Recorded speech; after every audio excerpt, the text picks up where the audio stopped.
So guys, ito yung kalamansi sa likod ng bahay namin. Yan o. Yan. Dami o.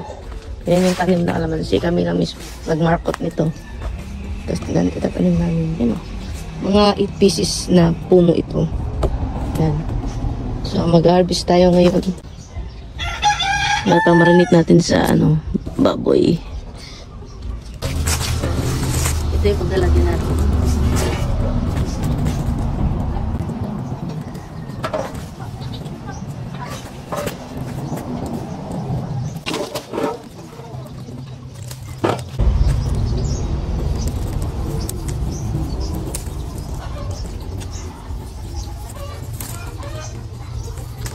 Nahulog. So, lalaki na ito. Nahulog na lang kasi minsan gano'n nanganagpis. Sobrang dami. Nahulog na lang.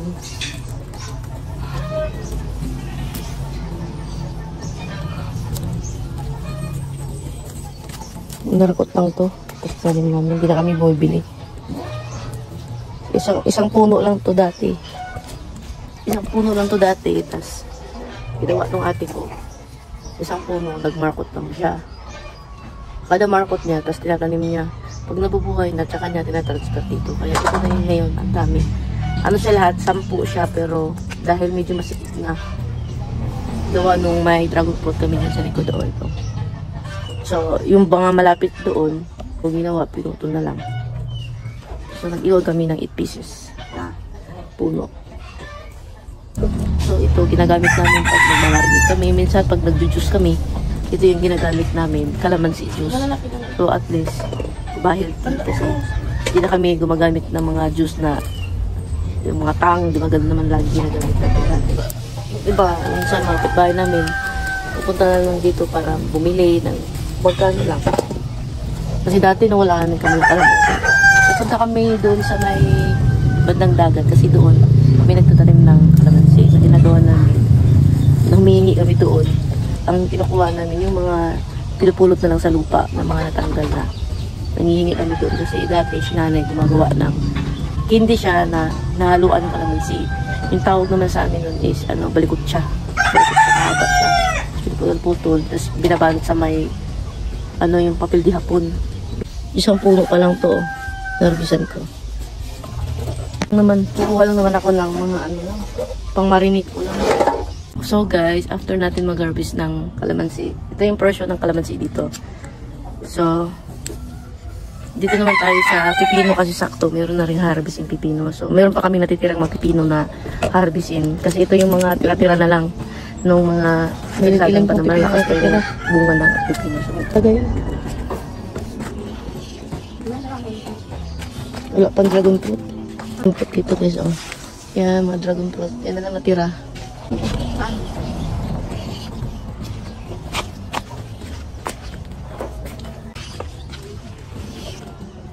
Yan na lang talaga natira.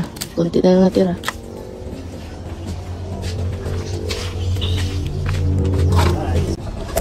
So, ito naman yung greenhouse namin. Greenhouse, puro lettuce na natanim sa hydroponic namin. May harvestin na rin to. Kasi may order kami. Tapos matitira, gagawin namin. Kami nang titira. 2 variety ng lettuce yung tinanim namin ngayon. Ay, 3 pala. Isa ito yung isang variety. Tapos ito pangalawa. 2 variety ito. Tapos ito yung pangatlo. Yung pinaka-common sa palengke na nabibili. Ito, portion naman dito is yung talong. Kanina nag-harvest na pala si nanay ng talong. Dami dito kahapon eh. Talong, tapos dito naman okra. Tapos ito yung dragon fruit namin. Di ba may dragon fruit kami doon? Meron din dito. May mga bunga na yan, oh. Yan. Dragon fruit namin. So, marami yan siya. Ito. Tapos meron pa.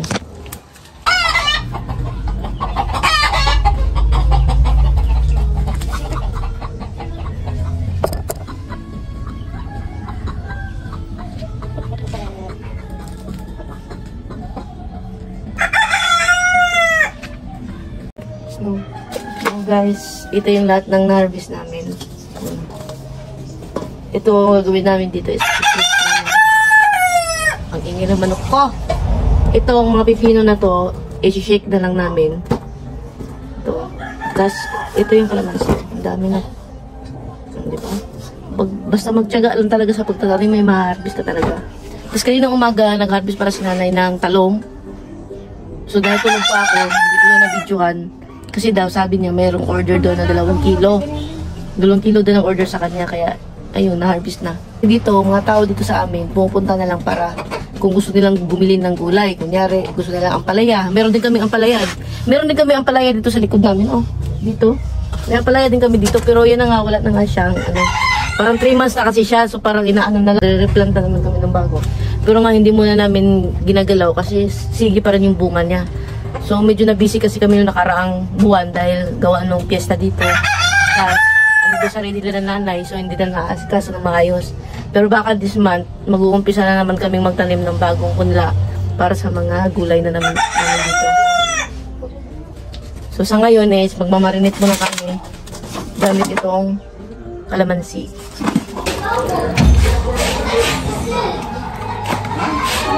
So guys, ito yung karne namin. So mamarinate ko siya ngayon dahil mamaya iyawin namin. So ako marinate ko lang dyan. Ayaw ko ng mga matatamis. Gusto ko yung natural lang na luto ng inihaw.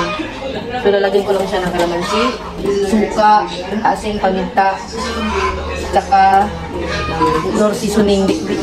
Yun lang ilalagay ko.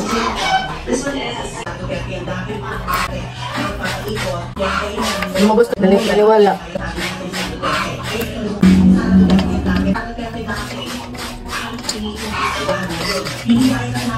Pinagad ko no?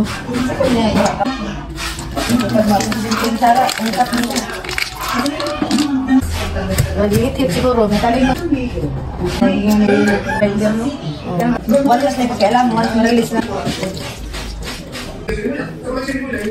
Kamasindak ba?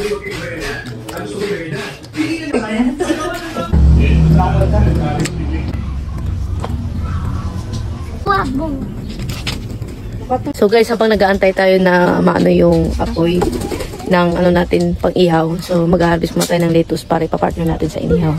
Esa, so samahan tayo ng kapatid ko para mag-harvest. Dito. Dito sa ano namin, hydroponic. Hydroponic. Ito na yung ano natin, lettuce.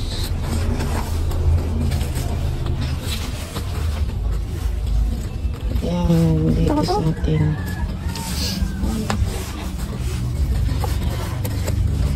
Ito na yung lettuce natin.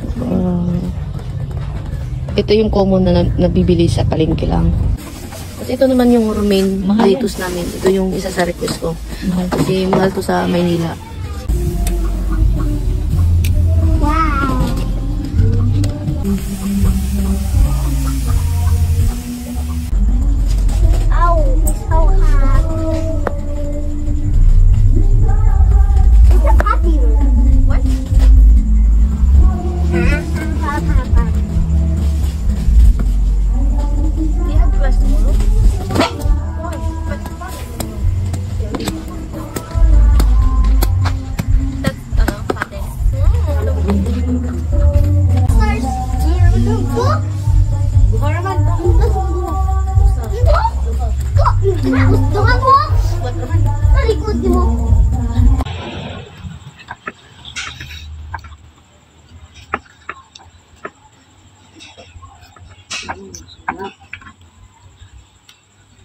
Sarap.